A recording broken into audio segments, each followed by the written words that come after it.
"Darkness eats the lambs, and I eat the darkness," said a soul that knew not the lambs, but only the darkness. All over the world, across our countries, across the states, across our cities, our homes, and God forbid within us, we have that fragile us who can turn into a monster in a split second. We have heard so many of such crimes around us which turn out to be a part of patterns manifesting in a sick artistic mind that can derail peaceful lives. We choose here a collection of 15 psycho thriller TV shows where the theme seems to go awry, dowry right from the word go, as they take you on a roller coaster into the most vicious depths of our own human minds. Across and around their vulnerabilities, with a touch of truth from shoulders, we brush day in, day out. Before we go into our explanation, we have a very small request. If you like our content, please support us by subscribing to our channel. This is a small click for you, but for us, it means a lot. Thank you. Let's begin. How did you find them? Travis showed me.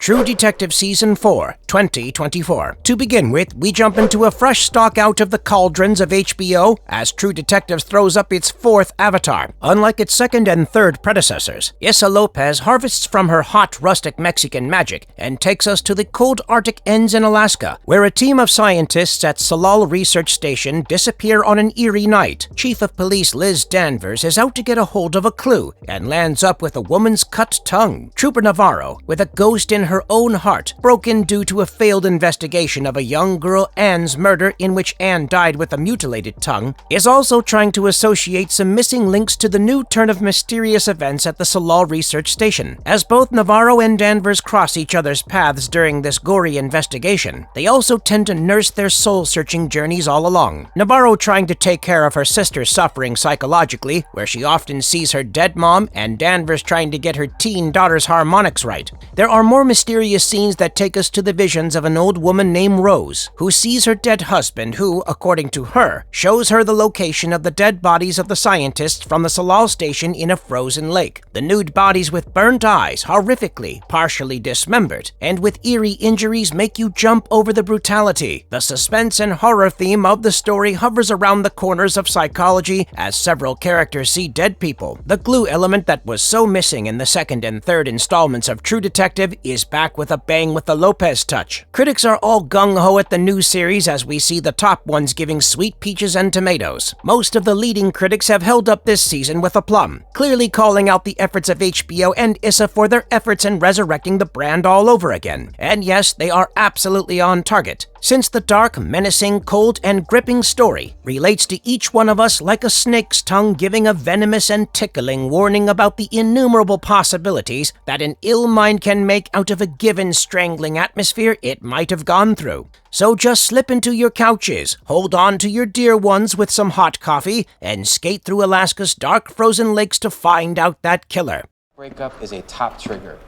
When we know who the criminal is, we can understand what... Mindhunter, 2017 through 2019. This one is adapted from a book by the same name based on real crimes written by an FBI agent himself, John Douglas. The series is set in the late 80s and led by the impeccable David Fincher, who goes by a long list of wonderful works including Zodiac, Fight Club, Gone Girl, and many others with abundant insights into human minds. The plot makes us travel with the protagonist Jonathan Groff portraying Holden Ford, an expert agent from the behavioral science unit of the FBI, and his ally Holt McCallany as Bill Tench, another special agent. They tag along, despite externally having very few comments on the then existing FBI norms relevant for pattern killings that were occurring in the US during those times. Ford's fresh take on serial killers, a term not even coined during that era, as victims rather than offenders makes him go up against the system. The team interviews multiple arrested serial offenders and chalks out unknown but useful insights into the erroneous minds of the killers to evade the next crime or solve some of the most complicated cases during those times. The critics rightly acknowledge both seasons, with everyone speaking about how the series uncommonly wanders into the fragile structures of the minds of serial killers and gives the audiences a complete different reason to sympathize with them. The real hero of the series is David Fincher, who hides behind the screens and takes stock of his well-narrated tale with a high, precise attention given to every detail. Every frame is well thought out, including the opening credits which delve into the scary scary death of a victim, drawing similarities to shots of setting up a recorder. Holt's deep analysis of the psychopaths by opening his heart out to them also makes him eat some of them into his own. The series takes up parallel narratives, showing us how the killers might be anywhere around or even within us. No matter how good or bad, the lives are being led.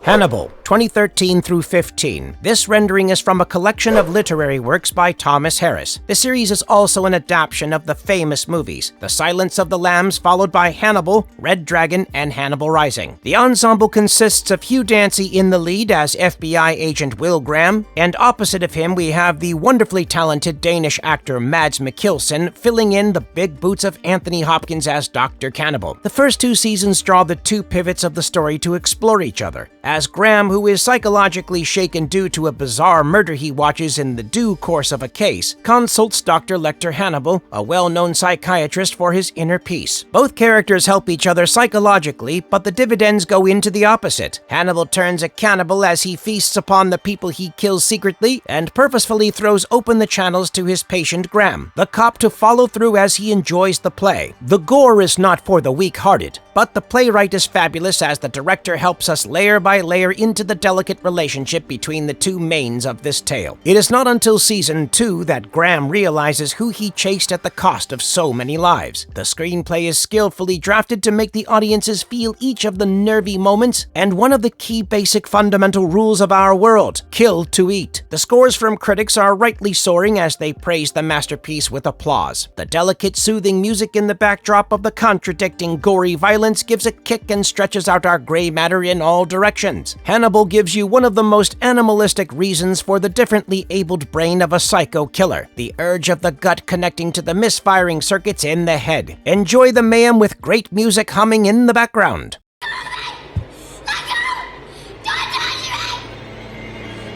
The Haunting of Hill House, 2018. The name says it all. Set in the early 90s, a spooky home is refurbished by the family of Crane's 5 children and parents Hugh and Olivia. The towering silhouette of the grand house in an opening shot serves well for this well-crafted horror thriller, which again borders on the psyches of its characters. The family is impacted by multiple paranormal phenomenon during their stay in the mansion. The family decides to escape, but during the tragic turn of events, Hugh and the children leave behind Olivia, the suspense of which is unraveled only in the final moments of this mind-boggler. Cut to present. All the young Cranes have grown up with traits influenced by their past dwelling at the haunted Hill House. Stephen becomes an author of horror books, which he writes based on true incidents he investigates. Shirley runs a funeral house where she rents a guest house to Theo, which Theo uses to treat children with psychic ailments. Luke is the only weak link, becoming a drug addict and is admitted to a rehab. The story switches between the past and present, where the audiences are introduced to parallel incidents to showcase how the now grown-up siblings have never mentally left the damn house where they were so much bewildered and terrified. The show hinges on the surprise factor to make us wonder whether we are trailing a ghostly or a psycho wagon. Mike Flanagan knows exactly what works at every point in the story and spins his threads well at the right amounts. Critics give a high 5 to this series since they feel that this is not just outstanding horror, and compliment the crew for having churned out a super creepy soup that suits well for a chilling night. Netflix and Paramount have given an alternate narration to the usual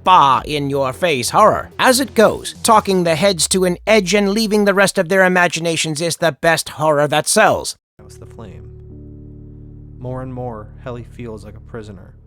Severance, 2022. The Smart series has one installment which is created by Dan Erickson. The story revolves around a company named Lumens Industries and a division called MDR, or Macro Data Refinement, where employees deal with encrypted data. The induction into the company begins with a procedure called severance, where a microchip is incorporated into the brain, which splits the person's memories into halves, one purely personal and another purely official, with absolutely no knowledge between one another. The drama unfolds as one of the employees, Mark Scout, played by Adam Scott in his personal avatar while leading a lonely life after his wife's death, meets an escaped and reintegrated ex-colleague of Lumen outside, Petey, who informs Mark about the misdeeds of the company Lumens, trying to control and abuse its employees and humanity for monetary benefits. Mark and his colleague Helly make rebellious efforts to bridge their memories from the inside to the outside to unravel the mystery of Lumens and create awareness about the potential harm the company might have have on humanity. The script is smartly written to highlight the ill effects when science decides to play with the persona of humans. Critics call out the adept and sharply written drama as engaging with stellar performances from the cast and a plot that oozes mystery in the right proportions. Well, the script makes many of us rethink about how we, in reality, live double-headed lives with our jobs, mixing inadvertently into our personal life, making it messier than ever. This one has the potential to create a new trajectory of thought-provoking schools like how Matrix did in the 90s.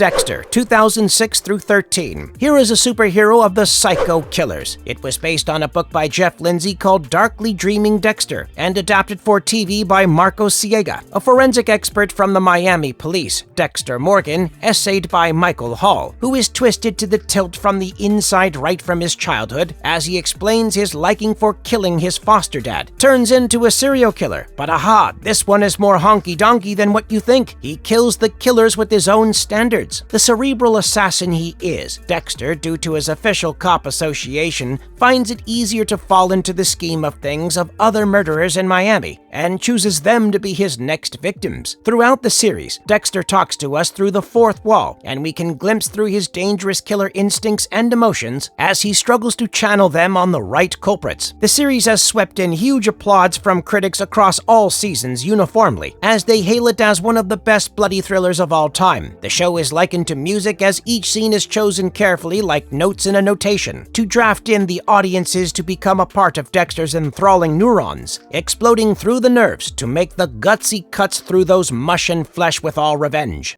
The Fall, 2013 through 16. Our run with Scary Minds continues with a tale that turns into a Tom and Jerry chase in this show. The Fall has an able Gillian Anderson playing Stella Gibson, the police superintendent who travels to Belfast to monitor the review of the investigation of a horrific murder, but ends up into a scuffle after another ensuing death which seems to be a link to another part of the series. Gibson, with the support of a team, finally tails the right target who turns out to be a family man, Paul Spector, essayed by Jamie Dornan. Paul, who seems to have suffered an abused childhood, despite being married and having a wife with 2 kids, continues having an affair with the babysitter of his kids, the 15-year-old Katie, who somehow gets drawn to his ways, including killing. She begins assisting him in his deeds. The story takes us through an engrossing set of 3 seasons that depict several dimensions of the 2 main characters, Stella and Paul, who are who they are, with their haunting pasts hovering right above them. At one point, Stella even tends to feed into the emotions of Olivia, Paul's daughter, as she tries to delude herself about her connections to her father when she was a kid. Critics are giving a good run for the directors Jakob Verbruggen and Alan Cubitt, calling it an exceptionally well-written script. Critics also acclaim the strong performances of the cast, especially Gillian Anderson and Jamie Dornan for the opposite ends of the thriller that they represent. Finally, the flow of human tendencies stemming from puberty to their adolescence can quite remarkably be seen behind all those thrilling and suspenseful moments that the series gets us into.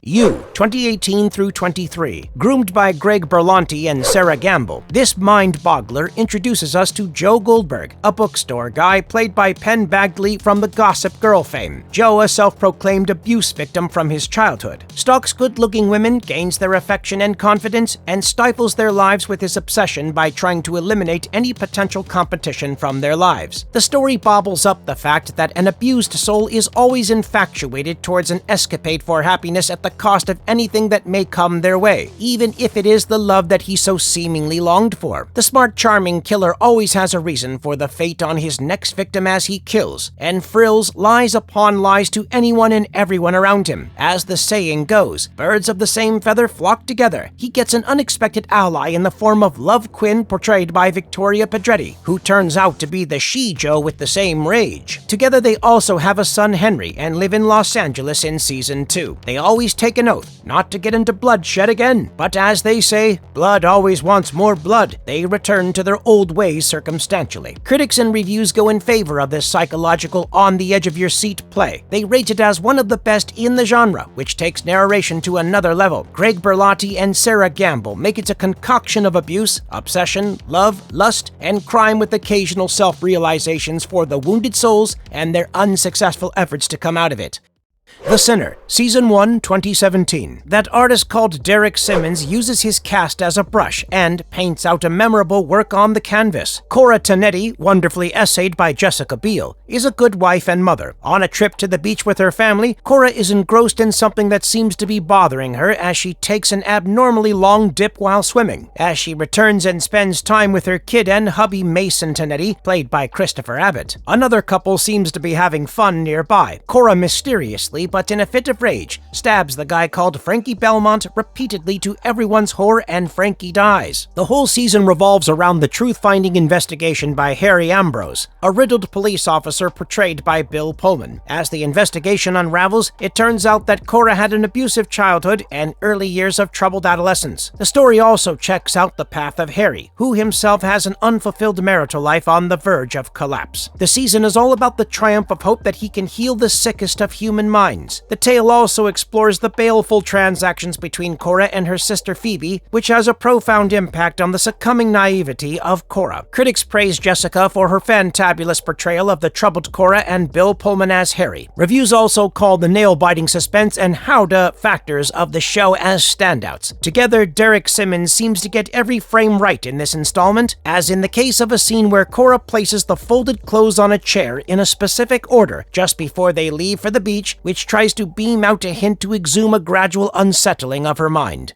Bates Motel, 2013 through 17. Now let us check this tear-jerker of a psycho thriller as it sensitizes the delicate and most lovable bond in the world, a mother and her child. The series is an adapted version of the portrayals from Alfred Hitchcock's 1950 hit Psycho, set in current times. Norma, essayed by Vera Farmiga, along with her son Norman, played by Freddie Highmore, shifts to an abandoned motel after the sudden death of her husband. They name the motel as Bates Motel and start bonding with the people of the town as they realize a lot of prevailing underground atrocities. The world feels nasty as Norma is raped. A lot of characters arrive in the story as the mother-son duo take dangerous situations into their hands to protect themselves and also to keep the motel floating. They get into multiple relationships with various portrayals. The motherly connection is so influential on Norman that his psychological persona starts transforming into a mother himself at times. Several people get killed in between. The tale peaks into the last season with a befitting finale that shows how Norman's broken mind always believed that he still was sheltered within the vivid space of his mother's womb. Critics have hugely appreciated the leads, Vera and Freddie, to have taken their respective characters to an altogether new bar with their strong performances across seasons. The character development and the gradual transformation of each of them till the final season have been described as valiant. Be it the iconic showers from Psycho or the creepy murder of Miss Watson, there is no dearth of adrenaline rush throughout, as an ample amount of care is taken to unsettle the settled. Mug out some courage and enjoy the motel. Sharp Objects, 2018. A well-written suspense thriller that groans into small-town sentiments, always churning exposure to the prying eyes of a small population is what this is all about. Heralded by Jean-Marc Vallée, Amy Adams as Camille Preaker the reporter, Patricia Clarkson as Adora Krellin the mama, and Eliza Scanlon as Ama Krellin, Camille's half-sister, form the crux of the story. Camille, now a reporter, comes to her little town Wind Gap from St. Louis after a long time when her editor requests her to report the notorious deaths of teenage girls that have taken place there. The detective from Kansas, Richard and Camille, tag along to inquire and investigate the murders as the town is grappled with the fear of a serial killer. In the due course, Camille rediscovers Mama Adora's feelings for her and how her troubled childhood has influenced her early adolescent years being damaged, which she spent in a psychiatric center. Authentic psychiatric terms like Munchausen syndrome by proxy are coined to indicate that the makers very well know a surprise as we go through multiple suspects and unknown connections. Critics and reviews highlight the show's gradual approach to firing up the characters, where New York Times praises it as mesmerizing by cutting slow but deep. The director Jean knows his craft very well, and the frequent cutaway shots make the audience grasp a bigger content within a short span of time. The lights are also used very intelligently, and the shots look exquisite with handheld cameras posing urgency and chaos in the scenes. Enjoy a fabulous ride to the south of Missouri, with feelings flying high and low in the melodrama of psyches. The Devil's Hour 2022. The one here is a jigsaw puzzle of muzzled brains that the audiences have to assemble to see the real picture. Tom Moran has created an exuberant masterpiece that has few characters but more stories. Peter Capaldi as Gideon Shepherd, a criminal, and Jessica Raine as Lucy Chambers, a troubled social worker, are the two characters who form the heart of this tale. The story bursts into your face with a frenetic conversation between Gideon and Lucy that mystifies the plot further as a chained Gideon seems to know the answers to the turmoil that Lucy is going through. With a cutaway shot, we see Lucy having issues in understanding her little son Isaac, who seems to be more of a pack of questions than answers at all. One can also hang on to Lucy's sleep deprivation, as she wakes up at 3:30 a.m. every day with vivid visions about different people from her life and also her struggle within, driving her insane with hallucinations and abnormal comprehension. The problems tend to tangle a knot further, as one of Lucy's patients, Shane Fisher, is murdered when Shane's wife is conversing with Lucy during a domestic violence bout. Reviews call out the outstanding cinematography of the show with mind-rattling mixing of parallel shots, smartly done to emphasize the haphazard states of mind across the characters. Critics bow their hats out to Peter Capaldi as his devious stares, coupled with his crisp dialogue deliveries, shake a bone to the core. The Devil's Hour is a smart showpiece that Tom has created. The question is, where are we? In a dream or out of it?